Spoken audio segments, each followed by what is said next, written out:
Hey, this is Tony, Ai2 Products, doing a quick video on how to put the Quick-Tach on. A lot of people call and say, you know, how does this work? Do you come with install instructions? And I give it all over the phone, but it gets a little wordy and confusing maybe, but it's actually pretty straightforward. So you can kind of see where we will start here is removing the bucket. I just set it on the ground like it is, kind of make sure it's, I'm gonna, make sure that all the pressure's off the pins. And that's how when I've done this 100 times. And then we'll come over here quick and look and show you what tools we're going to need to do this. Now to take the bucket off, we need metric tools. So I got combination ones, but we need a 12 millimeter, a 10 millimeter, and then just another one of each of those. Because the 10 millimeter or the 12 millimeter is what we use to take the center pin bolt off. So I can do that real quick. Sometimes you want to use a socket. I just use a wrench quick. Socket would be quicker. Get that out of there. And we'll just take these bolts out.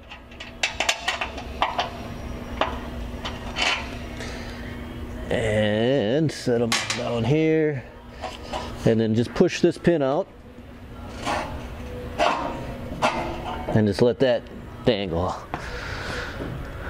Now the one you take out is going to be really greasy. Mine's just a little greasy because I've taken it on and off several times, so I wipe most of the grease off. So you'll definitely want a rag to wipe your hands off. The 10 millimeters are for your loader pivot point bolts here.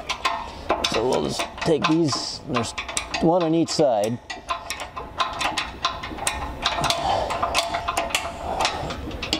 And they're a nylock nut, so you got to spin them all the way pretty much. Put those right here. So you'll notice Kubota doesn't put these, they're not symmetrical. There's one on the inside, one on the outside. I have yet to figure out why they do that, but that's just how they do it.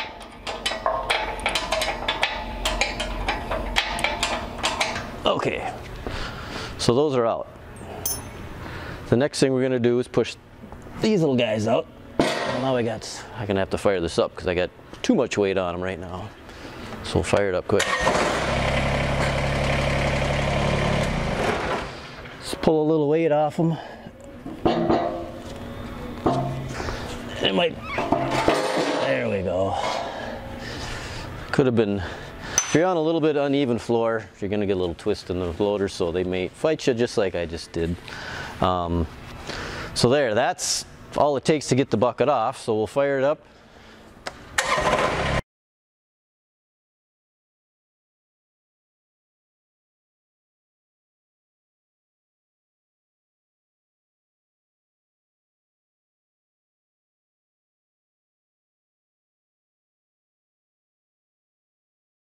All right, so this is how I tend to do it.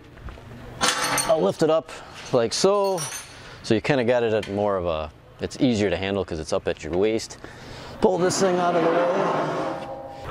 All right, so now when you get the Quick-Tach, get these pins out of the way.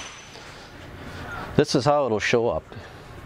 Just like this, with these gray pins in the back, which you can see. So these will come out, and then take all these out and then put them in your bucket when you're ready to go. So I just finger tighted these on quick. But these will require your 7/16 for these, and then a 1/2 inch for this one right here. Now I'll warn everybody here that when these things come new, they got brand new fresh powder coat paint on, so this pin tends to go on pretty tight. These two usually are fairly loose, but this one ends up being a little snug, and you typically got to tap this one out, which I'm sure I'll have to do with this one because I know, yep, I'll have to tap this out. But we will get these off. So this one's sticking a little bit. Well, I'll just take the other pin and kind of tap it through, because what happens is you get a little buildup of paint inside of these pins, or the bushings I should say, and the pins are brand new powder coat. And everything's oversized to allow for paint, but depending on how thick the paint goes on, it just tends to be, some will drop right in, some won't. So this one we're going to tap, you know, you can take your old pin or one of these cleaner pins and tap it through. And it should just pull right out. And that's what that relief is for, so that pin will come out without hitting anything. So then these pins I just set to the side. So now we're going to take, and then one thing I'll point out on these things, you can kind of see that these are greasable pins. There's a greaser right here, and then there is also a grease channel right here. So when these pins are in there, depending on which direction they're pointing, the grease will actually go inside. And then this one is greasable from the end. So I tell everybody, make sure you put this pin, the original pins, back into the Quick-Tach, because they're designed to be a grease pin, and they say they're going to be a dirty, greasy pin anyways when you take them apart. So, and your pins will be a lot greasier than that, more than likely, because I've wiped these off a few times. So now we'll take this thing, and this is kind of how I do it. I'll hold it in place, kind of get it into the position here. Just kind of get it close. Get this one in.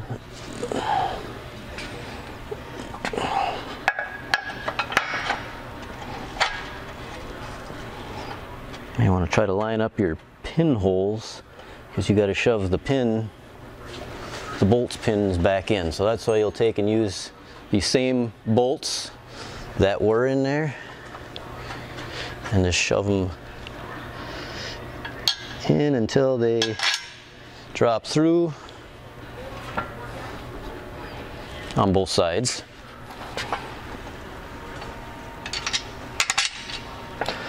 It's like, and these pins kind of serve two purposes. They hold the pin in place, of course, and the other thing is they prevent the pin from seizing in there. Say you're one of these guys that doesn't like to grease things and you never grease it. If the pin is not attached to this bushing when it rotates, it can lock that pin up. Well, now it forces that pin to rotate every time you're turning, so it really can't lock itself in there, but it's always a good idea to keep them greased up. Then we put this one in.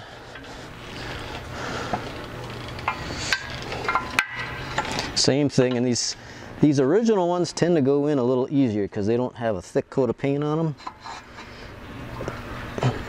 You see that one just went right in. So the factory ones, they've got a really light coat of paint, but they actually pretty much go right in. The original, the pins that I send with have got a good layer of paint on them, because they're just going to end up in the bucket anyway. And even if you got to fight these things a little bit, just thing to remember is you only do it one time. It's not like you're pulling these pins in and out all the time. Of course, you want to make sure you line that pin up, which I don't remember if I did or not. Sometimes it's easier to push it out. Check where see where it's clocked. Don't drop the pin or the bolt.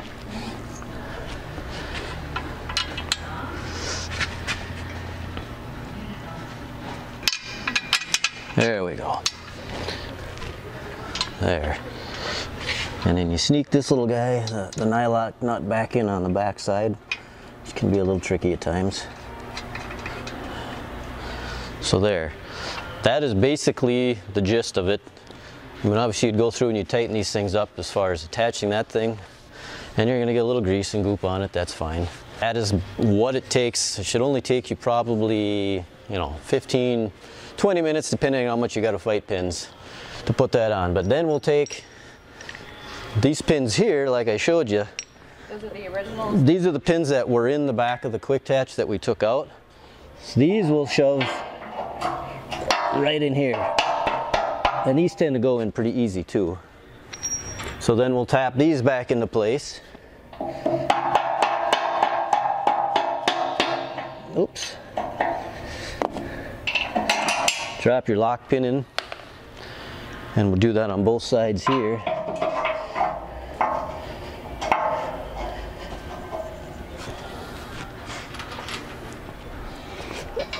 one in place. This one, like I say, Kubota does this kind of they make their mounts so they're not left and right handed, so they just make one mount and it goes on both sides. So while I make everything I do, and you'll notice it's not a big deal when you buy all my stuff, but I make them kind of symmetrical, so all your pin mounts are to the outside and your blanks are on the inside. Kubota's got them set in a stagger. Not sure why they do that, but on the factory Quick-Tach you'll notice that too, but we'll kind of get to that in another video. But that's basically all it takes to put the Quick-Tach on. It shouldn't be any problem. I say the worst part is usually taking that first pin out of there because it's going to be kind of tight. And I usually tell people it's pretty snug, so sometimes you got to really work that in. Sometimes you actually have to maybe screw that pin out of there, depending on how much tension is on it. But fear not, it will come out because it did go in. So now I'm going to point out one thing that I've had happen to me directly, and I've had other people had this happen. These loader arms here, I have had it where when you take the bucket off, all of a sudden they'll pop out a little bit, or they'll spring in, depending on when they were welded and fixtured, what kind of tension is on the loader. So don't worry if that happens, because I had it happen to me actually on a tractor, and I've had a couple people have it happen when they went to put this on, it wouldn't go on because it hit because the arms pushed in, or they pulled in or pushed out. Well, hopefully if it does that, they'll just pull out and you put a clamp on and suck it back in, put the Quick-Tach on, release that tension, and the Quick-Tach will hold them in place because the bucket was holding it in place before that. So it's really not a big deal, but if that does happen, that's what's going on. These loader arms will just flex ever so slightly. But if you have any questions or any problems, feel free to call. I'm more than happy to answer any questions for you. You're going to call us at 320-234-8331 or 320-204-MyBX. That's a Google Voice number, but either one will get you through to us.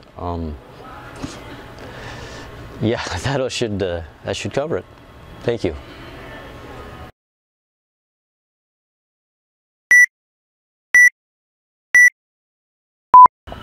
Trying to think how we should start this. Keep it going. Feel like I'm smoking the bandit. Keep going, we're gonna make this work. Hello, this is Tony with Ai2 Products, and well, don't be laughing in the background. Alright, I'm trying to, all of a sudden I'm on the spot and I can't think of this shit. I'm recording. Okay. Smudge on there.